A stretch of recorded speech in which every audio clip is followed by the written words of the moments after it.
Amado primo, Pedro sí fue el primer pastor, y ya luego te voy a mostrar que hay más pastores, que el mismo Jesucristo instauró los pastores. Y vamos a ver que la iglesia romana, los pastores, o mejor, los obispos romanos, no califican para ser pastores, según la palabra. Vamos a ver, vamos a ir a Efesios 4:11, a ver qué nos dice Pablo acerca de cómo Jesucristo instauró a los pastores. ¿Quién instauró pastores? Si los pastores se instauraron por sí mismos después de Martín Lutero, o si ellos fueron instituidos por Jesucristo mismo.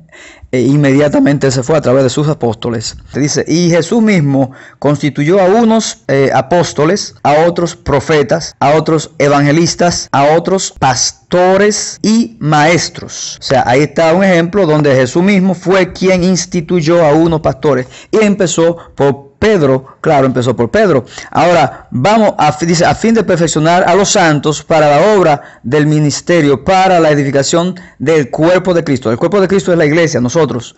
O sea, el cuerpo somos nosotros, los creyentes, no las paredes, no las parroquias, aquellas inmensas dedicadas a los Baales, hasta que todas lleguemos a la unidad de la fe, del conocimiento del Hijo de Dios, a un varón perfecto, a la medida de la estatura de la plenitud de Cristo.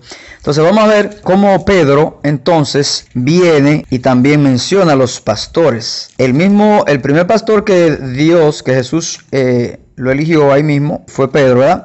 Ahora vamos a ver cómo Pedro está hablando de los pastores también. En 1 de Pedro, capítulo 5, desde el 1 en adelante. Luego dice Pedro hablando, a los ancianos que están entre ustedes, yo anciano también entre ellos, o sea, Pedro incluyéndose ahí como pastor y como anciano de la iglesia. Cuando la palabra habla de anciano, está hablando de los pastores, los que dirigen la iglesia. Entonces dice Pedro, él mismo incluyéndose ahí, y yo mismo anciano entre ellos, entre los pastores, entre los ancianos, y testigo de los padecimientos de Cristo, que soy también participante de la gloria que será revelada. Apacenten la grey de Dios. O sea, Pedro está diciendo a los ancianos de la iglesia que apacenten a la grey de Dios, que está entre ellos, cuidando de ellos. ¿Cuidando de quién? De la oveja, de nosotros los cristianos. Pedro está diciendo a los ancianos que cuiden que apacenten bien a sus ovejas, así como Cristo le dijo a él. Entonces, cuidando de ella, no por fuerza, sino voluntariamente, no por ganancia deshonesta, sino con ánimo pronto, no como teniendo señorío sobre los que están a su cuidado, sino siendo ejemplo de las ovejas, de la grey. Cuando la Biblia habla de la grey, está diciendo de las ovejas o los cristianos. Y cuando aparezca el príncipe, dice el 4, y cuando aparezca el príncipe de los pastores, ustedes recibirán la corona incorruptible de gloria. Entonces, Pedro está hablando ahí que está diciéndole a los pastores o los ancianos que cuiden a las ovejas, así como Jesucristo le dijo a Pedro que apacentara sus ovejas. Asimismo, Pedro también está hablando de que ahí hay más pastores, que Pedro no es el único pastor. Otra cosa, Pedro ahí no se pone sobre ningún pastor. Ahí mismo dice en el capítulo 1, el versículo 1 del capítulo 5, dice, ruego a los ancianos, o sea, a los pastores ancianos que están entre ustedes, yo también con ellos, o sea, él mismo incluyéndose entre los pastores, y testigo de los padecimientos de Cristo, que soy también participante de la gloria que será revelada. O sea, Pedro no está diciendo que él está sobre aquellos pastores. Vamos a ir a los Hechos 15, y aquí se da un evento que fue donde el concilio en Jerusalén, donde se reunieron los apóstoles y los discípulos para decidir sobre la iglesia. Vamos a ver si el que tenía la última palabra era Pedro o era la iglesia en general. Entonces, si Pedro era papa, como dice esta religión, que era el jefe, que era el supremo, que era rey sobre los pastores, un ejemplo, rey, no, vamos a ver, si es así aquí se va a notar, pero vamos a ver el ejemplo. Hechos 15:6, y se reunieron los apóstoles y los ancianos para conocer de este asunto. El asunto, un problema que había anteriormente, que los judíos querían hacer judaizar a los cristianos, o sea, hacer que se circuncidaran y que llevaran la ley de Moisés. El 7, después de mucha discusión, Pedro se levantó y dijo, ustedes varones, hermanos, ustedes saben como ya hace algún tiempo que Dios escogió que los gentiles oyesen por mi boca la palabra del evangelio y creyesen. Y Dios, que conoce los corazones, les dio testimonio, dándoles el Espíritu Santo lo mismo que a nosotros. Y ninguna diferencia hizo entre los gentiles y nosotros, purificándolos por la fe en sus corazones. Ahora pues, ¿por qué tientan a Dios poniendo sobre la cerviz de los discípulos un yugo que ni siquiera sus padres pudieron llevar? Antes bien, creemos que por la gracia del Señor Jesucristo somos salvos, de igual manera que ellos. El 13. Y cuando ellos callaron, dice que Jacobo era también columna en la iglesia, era columna. Vamos a ver luego cómo era columna. Aparece en otro texto donde Pablo cita a Jacobo como columna de la iglesia, junto con Pedro, Juan y los otros apóstoles. Dice aquí, y cuando ellos oyeron a Jacobo, respondió diciendo Jacobo dijo, varones hermanos, aquí viene Jacobo y toma la decisión. Varones hermanos, escúcheme. Simón, o sea Pedro, ha contado cómo Dios visitó por primera vez a los gentiles para tomar de ellos pueblo para sí, para su nombre. Y en esto concuerdan las palabras de los profetas, como está escrito: después de esto volveré y reedificaré el tabernáculo de David, que está caído, y repararé sus ruinas, y lo volveré a levantar, para que el resto de los hombres busquen al Señor, y todos los gentiles sobre los cuales es invocado mi nombre, dice el Señor, que hace conocer todo esto desde el tiempos antiguos, por lo cual yo juzgo, de ahí está hablando ahora Jacobo, yo juzgo que no se inquiete a los gentiles que se convierten a Dios, sino que se les escriba que se aparten de las contaminaciones de los ídolos, de fornicación, de ahogado y de sangre. Ahí está hablando de ídolos. Bueno, que tú como idólatra, ¿verdad?, que practica la idolatría ya en el catolicismo, ahí te está mencionando, para los que no creen que Dios prohíbe la idolatría dentro del Nuevo Testamento, ahí te reitera el Espíritu Santo a través de Jacobo que la idolatría, que se abstengan de idolatría, ¿ok? Entonces sigue el 21, porque Moisés desde tiempos antiguos tiene en cada ciudad quien lo predique en la sinagoga y donde es leído cada día en el día de reposo. Entonces pareció bien a los apóstoles, óigame, escúchame. Entonces le pareció bien a los apóstoles y a los ancianos con toda la iglesia. ¿Quién fue que decidieron ahí? ¿Fue Pedro nada más? No. Pedro opinó también al principio, pero luego viene Jacobo y reitera y dice que hay que dejar, que permitir y nada más que se abstengan de esto, aquello, que se abstengan de ídolos, de fornicación y de sangre y de ahogado. Y entonces pareció bien a los apóstoles y a los ancianos. Ahí están todos incluidos, pareció bien a todos. No Pedro no fue ningún papa y ningún líder que dijo yo soy que mando y yo decido esto. No, nada de eso. Ahí dice entonces pareció bien a los ¿cuáles eran los apóstoles? Los 12, ¿verdad? Le pareció bien a los 12 apóstoles y también a los ancianos, o sea, a los pastores, le pareció también bien. Con toda la iglesia unánime dijeron sí.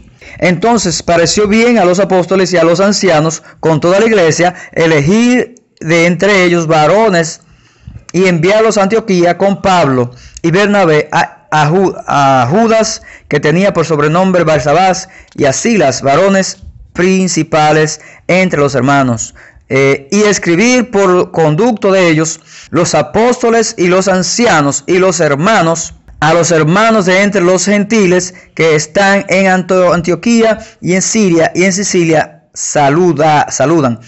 Por cuanto hemos oído que algunos que han salido de nosotros, a los cuales no dimos orden, ahí está hablando toda la iglesia entera. Yo no escucho hablar a Pedro. Yo quiero que tú cojas tu Biblia y lea capítulo 15 entero y tú mismo ratifica lo que yo te estoy leyendo aquí.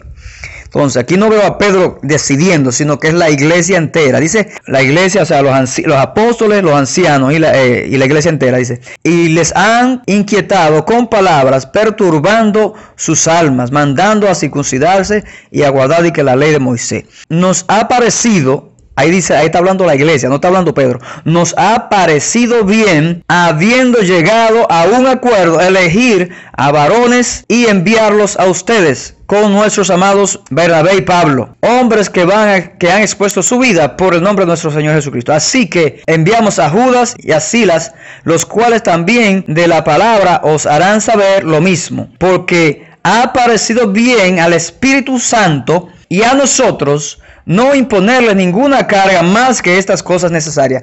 Óyeme, ¿quién es quien decide en la iglesia? Si es Pedro, si es nada. Al final quien decide la situación es el mismo Espíritu Santo. Te leo el versículo 28 del capítulo 15.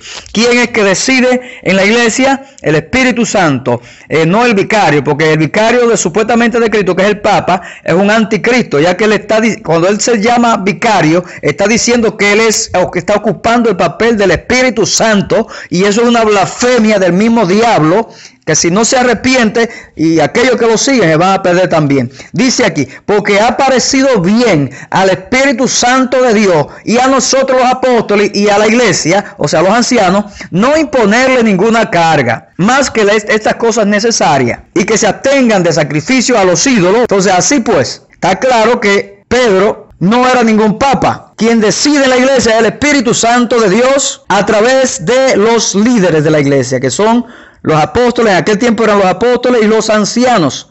Ahora están los líderes de hoy día, pero quien da la última palabra es el Espíritu Santo de Dios. Ahora vamos a ver 1 de Timoteo capítulo 3. Palabra fiel. Si alguno anhela obispado, buena obra desea, pero es necesario que el obispo sea irreprensible, marido de una sola mujer, sobrio, prudente, decoroso, hospedador y apto para enseñar.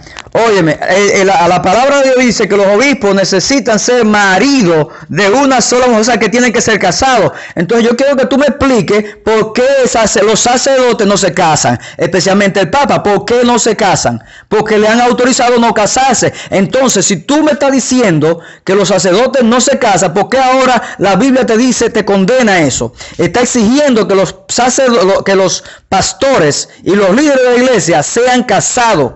Entonces tú estás adorando no sé a quién, porque esa doctrina católica le prohíbe a los sacerdotes que se casen. La doctrina católica no encaja con la Biblia, es otro evangelio. Ahora vamos a ir a Tito. Tito 1, otra vez viene y repite. Requisito de los obispos. Dice así: por esta causa te dejé en Creta, para que, hablándole a Tito, para que corrigieses lo deficiente en la iglesia y establecieses ancianos en cada ciudad, así como yo te mandé. La Biblia, cuando habla de ancianos, está hablando de pastores. Entonces, está diciéndole a Tito, Pablo, que establezca ancianos en cada ciudad. O sea, pastores. Esos ancianos, esos pastores que fueren irreprensibles, marido de una sola mujer, y tengan hijos creyentes que no estén acusados de disolución o de rebeldía. O sea, otra vez Pablo menciona aquí que los obispos, los pastores, tienen que ser casados. No pueden ser impíos sacerdotes que no se casan. Eso es religión pagana. Eso viene del paganismo de Babilonia la Grande. Eso no tiene que ver nada con Jesucristo ni con el Evangelio de Dios. Eso de sacerdotes y de padrecitos que no se casan. No, mijo. Dice aquí, porque es necesario que el obispo sea irreprensible como administrador de la casa de Dios. No soberbio, no iracundo, no dado al vino. ¿Cómo que son los sacerdotes? Alcohólicos mayoría, ¿verdad? Bebiéndose el vino. No pendenciero, no codicioso, no de ganancias deshonestas, sino hospedadores, amantes de lo bueno, sobrio, justo, santo, dueño de sí mismo. Y luego te leo el 6, dice, el que fuera irreprensible, marido de una sola mujer. Ahí se cae el sacerdocio que no es de Jesucristo, romano. Bendito sea el Dios del cielo, que pone la claridad en su palabra para salvar a las almas. Yo te voy a dar la última palabra que reprende a esa falsa doctrina y que enseña tanta falacia al pueblo amado católico, engañándolo así, a un pueblo que ama a Cristo de verdad, pero los líderes lo engañan, enseñándole falsedades, mentiras. Vamos a la 1 de Timoteo, capítulo 4, del versículo 1 adelante, para terminar esta exhortación en contra de la falsa doctrina romana. Dice aquí, pero el Espíritu Santo dice claramente que en los postreros tiempos, o sea, en los últimos tiempos, en los tiempos que estamos ahora, algunos se apartarán de la fe, escuchando a espíritus engañadores y a doctrinas de demonios, por la hipocresía de mentirosos que teniendo su mente entenebrecida y su conciencia cauterizada, prohibirán casarse. ¿Quiénes son los que prohíben casarse? Yo quiero que tú me respondas, amado. ¿Quiénes? ¿Qué es la institución que prohíbe a sus sacerdotes que no se casen? Bueno, la religión romana, para ponértelo más claro. Estamos claros, ¿verdad?